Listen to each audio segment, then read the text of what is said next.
Specific heat capacity of the gases.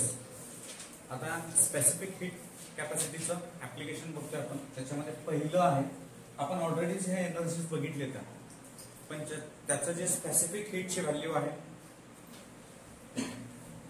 At constant pressure आणि at constant volume, आणि त्यानंतर गॅमाची value. तशाच पद्धतीनं सेम डायॲटॉमिकचं काय, ट्रायॲटॉमिक काय आहे, लिनियर आणि नॉन लिनियरचं काय, आणि पॉलिॲटॉमिक काय आहे.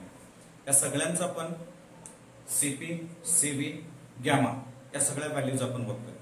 आता जनरली आपण काय केलं, एक मॉलिक्यूल एका कंटेनरमध्ये गॅस मॉलिक्यूल आपण एनक्लोज केला आणि त्याचं डीटी इतक्या टेम्परेचरवर आपण हिटिंग केलं तर त्याची एनर्जी किती असते ते आपल्याला माहिती आहे. That average energy equal to 3/2 kBT. कारण एक मॉलिक्यूल अलॉंग द 3 मोशन असतं, त्याला 3 ऍक्सिसच्या अलॉंगला आपलं मोशन असतं एक्स, वाय, झेड. त्या तिघांच्या जर एनर्जीची आपण ऍडिशन केली तर 3/2 kBT. जर पर मोल असेल, Na is the number of moles जर घेतलं आपण, okay, Avogadro's number of moles, तर energy per mole equal to 3/2 Na kBT. तर molar specific heat of constant volume is, molar specific heat आहे. इथं जे घेतलं आपण त्याचं काय घेतलं बघा, d/dt of 3/2 Na kBT. So त्याची व्हॅल्यू आपल्याला हे जे एवढा आहे ते कॉन्स्टंट आहे 3/2 Na kBT. d/dt of t हे विथ रिस्पेक्टिव्ह आहे, तर याचं डेरिव्हेटिव्ह किती आहे, तर आपल्याला या सगळ्याचं डेरिव्हेटिव्ह येतं 1. तर तिथं मी व्हॅल्यू घेतली, या ठिकाणी घेतलं आपण CV बरोबर CV equal to 3/2 Na kB. ही व्हॅल्यू आली आपल्याला CV ची. So R is equal to आपल्याला ऑलरेडी माहित आहे, R इज इक्वल टू काय लिहू शकतो मी, R is equal to Na into kB, kB equal to R upon Na, that is mean by R is equal to Na into kB. तर ही value टाकली तिथं, तर CV ची व्हॅल्यू काय आली बघा आपल्याला, CV ची value. So CV is equal to 3/2 R. CV is equal to 3/2 R. मला जर CP ची व्हॅल्यू काढायची झालं तर त्या ठिकाणी CP ची व्हॅल्यू काय येईल रे आपल्याला, CP ची व्हॅल्यू CP मायनस CV बरोबर R. हे CV ला पलीकडे पाठवलं, CP बरोबर R plus CV. R plus CV ची व्हॅल्यू आहे 3/2 R. तर टोटल CP ची व्हॅल्यू किती आली बघा, याला मल्टिप्लाय केलं, 2 प्लस 3 5, 5 अपॉन 2 R. ही व्हॅल्यू मला आली CP ची. जर मला गॅमाची व्हॅल्यू या ठिकाणी काढायची असेल तर गॅमाची व्हॅल्यू काय येते, gamma is equal to CP upon CV. So then gamma equal to simply CP ची व्हॅल्यू आपल्याकडे आहे, CP ची value 5/2 R divide by 3/2 R. R/2 cancel झालं. So gamma is equal to 5/3. आपल्याला ही व्हॅल्यू मिळाली कुठली, हे सिम्पली व्हॅल्यू मिळाली आपल्याला, हे मोनो ऍटॉमिक गॅस साठी झालं. आता आपल्याला इथं डायॲटॉमिक साठी बघायचं आहे, diatomic gas. Okay, so diatomic गॅसचे जर गॅसेसच्या रिलेटेड जर आपल्याला काय बघायचं आहे, हे सेम सगळ्या व्हॅल्यूज बघायचे असेल तर डायॲटॉमिक म्हणजे येतं O2, H2, हे सगळे कशामध्ये येतात, डायॲटॉमिक मध्ये येतात. तर डायॲटॉमिकच्या याच्यामध्ये जर बघितलं आपण तर ऍव्हरेज जी एनर्जी असते, ऍव्हरेज एनर्जी किती होती आपल्याला 5/2 kBT.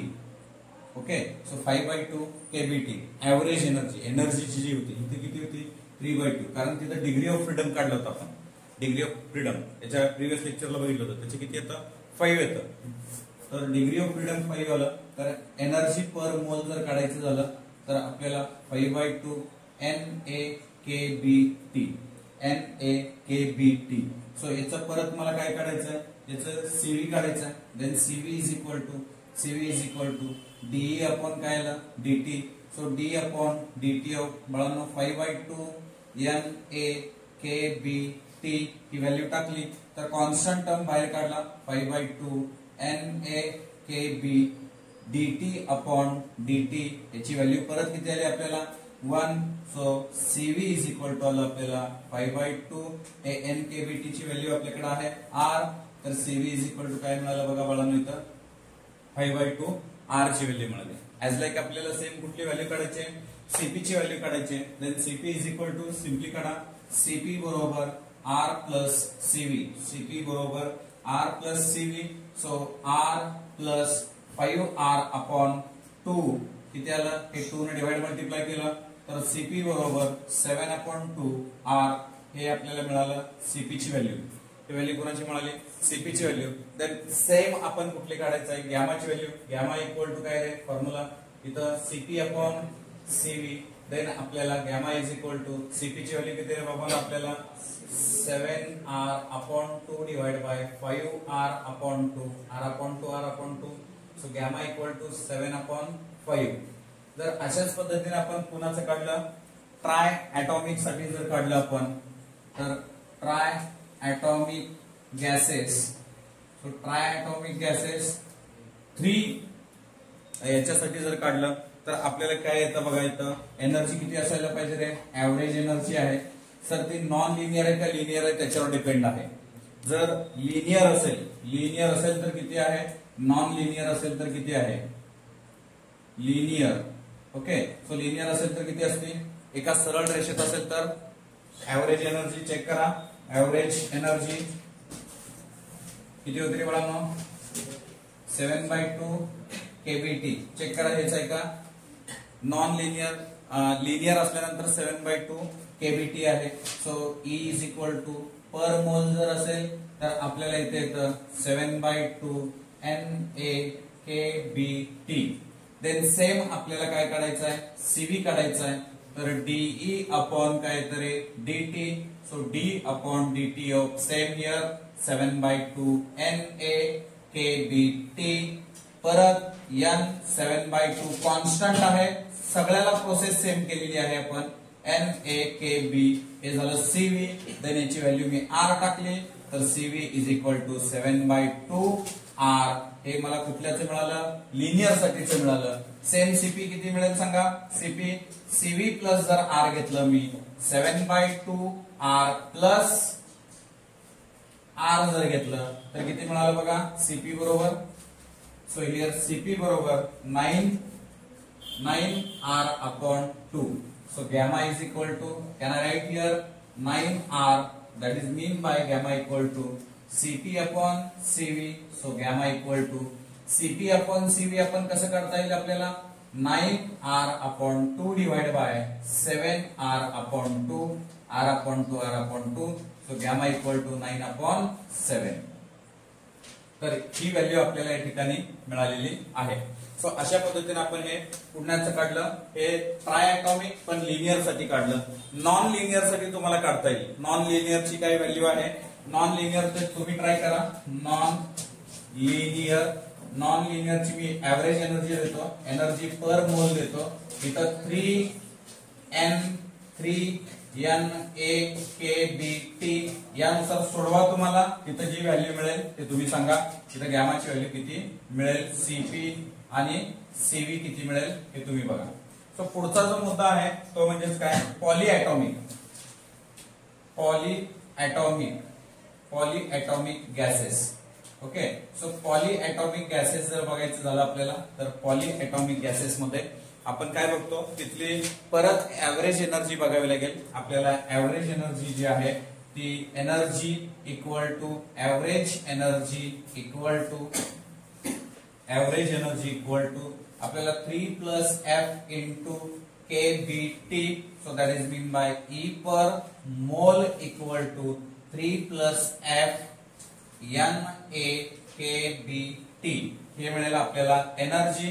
सो सेम मी जर इथं CV इक्वल टू लिहिलं DE अपॉन DT तर बाबांनो D upon DT of E ची व्हॅल्यू काय, आपल्याला E ची जी व्हॅल्यू आहे ती व्हॅल्यू पुटअप करावी लागेल. 3 प्लस F NaKBT. तर याची व्हॅल्यू आली आपल्याला 3 प्लस F